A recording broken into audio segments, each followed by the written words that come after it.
মাঝে মাঝে ভিডিও দেখি আমির হামজা কোরআনের 53 জায়গায় ভুল ধরছে। আসলে আমির হামজার কথাটা সত্য। কেন সত্য জানেন?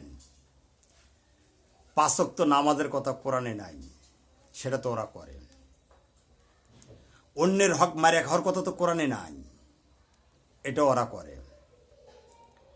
ইমামতি করে টাকা লওয়ার কথা তো কোরআনে নাই, এটা ওরা করে। মসজিদের কমিটি সংগঠন কইরা মসজিদ দিয়ে ব্যবসা করে সাধারণ লোককে ঠকে খাওয়ার কথা তো কোরআনে নাই, এটা ওরা করে। এখন মারামারির জায়গা, খাট জায়গা, হ্যাঁ, ইতিমের জায়গা, প্রতিবন্ধীর জায়গা দখল কইরা মসজিদ বানানো, এটা তো কোরআনে নাই, এটা ওরা করে। তো এই জিনিসগুলো না থাকার কারণেই আমির হামজা ভুল ধরছে যে কোরআনের 53 জায়গায় ভুল আছে। আসলে আল্লাহ তো এগুলা দেয় নাই, এই জন্যেই আমির হামজা তো এগুলো করে, বা ওই দলের লোকেরাও এগুলো করে, এই জন্য এগুলো ভুল।